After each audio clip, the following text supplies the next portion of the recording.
Hai semua, kami bertiga sangat senang untuk bersama lagi dengan Anda di dalam ringkasan Constant Connection bagi pelajaran ke-6 yang bertajuk Tuhan memberikan mimpi tersebut. Minggu lalu kita telah melihat topik yang berfokus kepada penurutan. Dalam pelajaran ini kita akan melihat bagaimana Tuhan menyatakan hal masa depan melalui sebuah mimpi. Mari kita lanjut dengan membaca ayat kunci kita. Jadi kita persilahkan Ben untuk membaca ayat kunci kita pada hari ini. Shalom.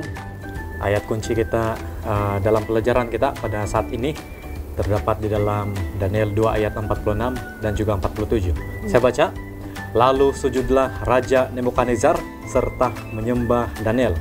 Juga dititahkannya mempersembahkan korban dan bau-bauan kepadanya.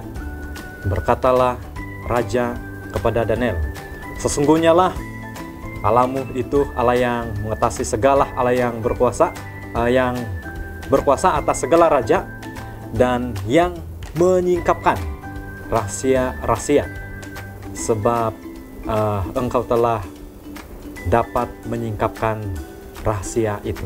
Ya, terima kasih Ben dengan bacaan itu.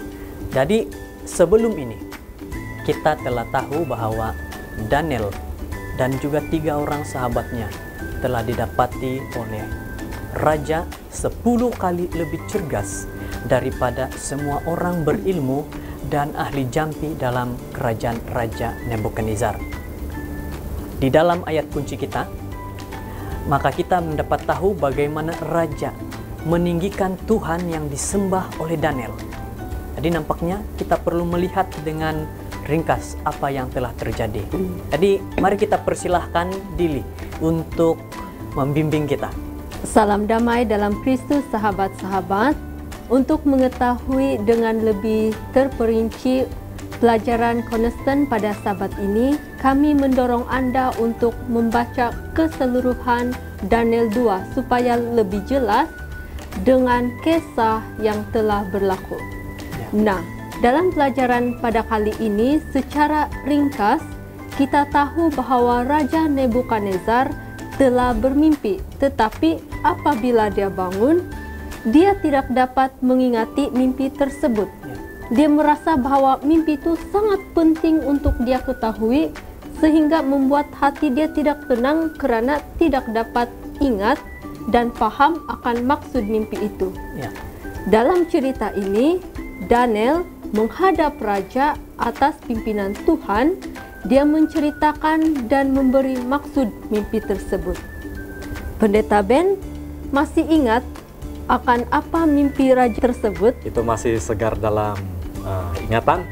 Raja telah bermimpi melihat satu patung yang diperbuat daripada pelbagai jenis bahan binaan. Mari kita baca dalam Daniel 2 ayat 31 hingga 33. Dikatakan di sana, "Ya Raja, tuanku melihat suatu penglihatan, yakni sebuah patung yang amat besar. Patung ini tinggi, berkilau-kilauan luar biasa, tegak di hadapan tuanku dan tampak mendahsyatkan. Adapun patung itu, kepalanya dari emas tua, dada dan lengannya dari perak, perut dan pinggangnya dari tembaga, sedang pahanya dari besi, dengan kakinya sebahagian dari besi dan sebahagian lagi dari tanah liat." Jadi saya kembalikan kepada Nodli. Ya, terima kasih Pendeta Ben atas penjelasan mimpi tersebut. Ya, itulah penjelasan Daniel kepada raja mengenai mimpi itu. Namun itu tidak berhenti di sana. Raja seterusnya melihat dalam mimpi itu sebuah batu yang bergerak lalu menimpa batu itu tepat pada kaki yang diperbuat daripada besi dan tanah liat sehingga remuk. Dan menarik sekali, batu itu bergerak tanpa perbuatan tangan manusia, dan patung itu akhirnya remuk hancur. Nah, bagaimana dengan batu itu?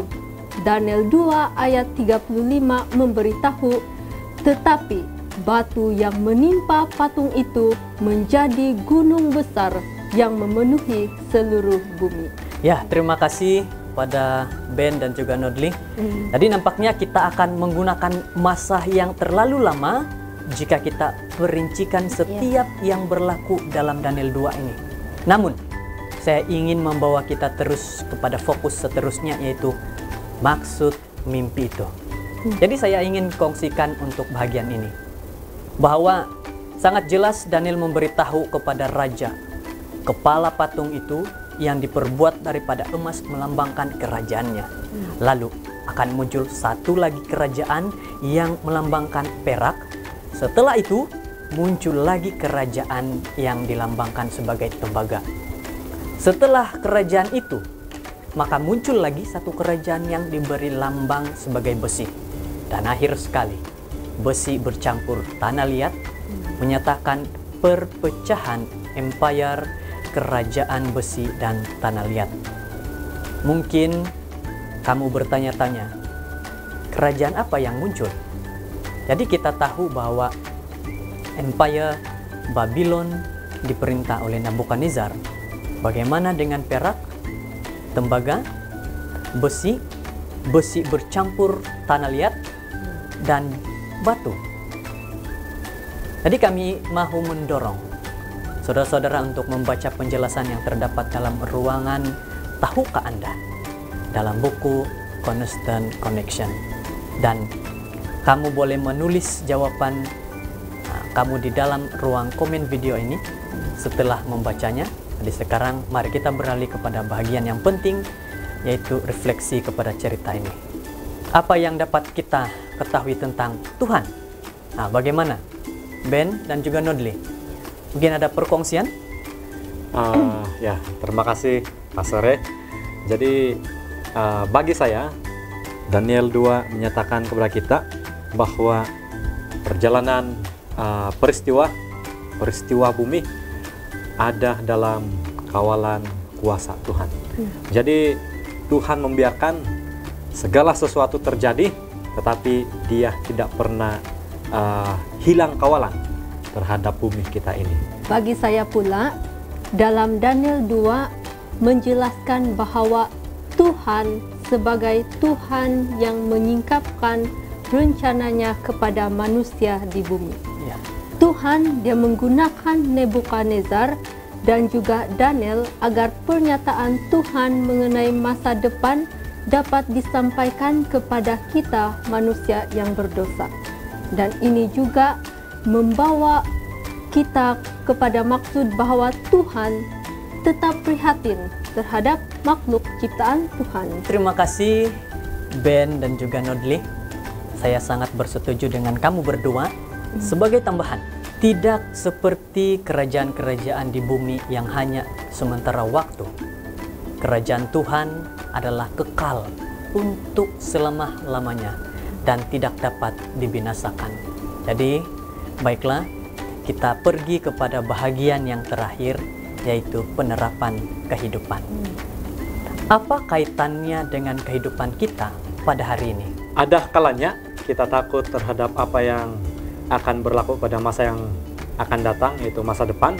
Jadi sebagai orang-orang muda, boleh jadi ketakutan itu ialah mengenai kita punya pendidikan, pekerjaan, dan juga keadaan keuangan, dan boleh jadi juga pasangan hidup. Jadi masa depan itu seolah-olah misteri dan menakutkan. Tetapi setelah melihat dengan ringkas Daniel pasal yang kedua, bagaimana Tuhan mengambil tahu tentang perjalanan peristiwa bumi, apakah kita tidak dapat mempercayai Dia yang juga mengambil tahu tentang perjalanan hidup kita.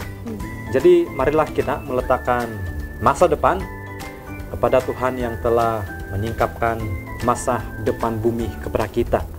Jadi jangan takut untuk berserah kepada Dia yang mengetahui di sebalik selok belok kehidupan kita. Ya, dan dari saya pula, sahabat-sahabat, kita hidup sebagai seorang yang mempunyai cita-cita untuk mencapai kejayaan. Anggaplah kita sudah berjaya hari ini, dan bagaimana sifat kita terhadap kejayaan kita itu. Coba perhatikan apa raja lakukan terhadap Daniel setelah mimpinya diceritakan dan ditafsir. Raja menyembah Daniel dan memberikan dia korban bakaran, seolah-olah Daniel adalah dewa. Dan respon Daniel kepada tindakan agak mengejutkan, karena Daniel dia tidak mengagungkan dirinya, tetapi dia memperkenalkan raja kepada Tuhan berkuasa yang Daniel sembah. Daniel dia tidak mengambil kesempatan untuk meninggikan diri, tetapi kesempatan itu diambil oleh Daniel sepenuhnya agar Nebukadnezar mengenal Tuhan yang benar. Oleh itu, jika pada hari ini kita mencapai suatu kejayaan atau menerima satu penghargaan, berlakulah seperti Daniel yang mengambil kesempatan emas itu untuk meninggikan dan memuliakan nama Tuhan. Wah, sudah tentu banyak penerapan kehidupan yang dapat kita buat. Namun, 2 poin penting tadi menjadi lengkap dari awal agar kehidupan kita dibimbing terus berjalan dalam kehendak Tuhan. Jadi, kami bertiga senang untuk mendengar pekongsian dan penerapan hidup dari Anda mengenai Daniel 2. Kami sekali lagi mengalu-alukan anak-anak muda untuk mengongsikan pendapat kamu dalam ruangan komen video ini. Jadi oleh itu, sampai di sini saja ringkasan Cornerstone Connection kita bagi pelajaran yang ke-6. Like, Share, dan juga subscribe. Jadi terima kasih, sampai jumpa lagi. Tuhan memberkati.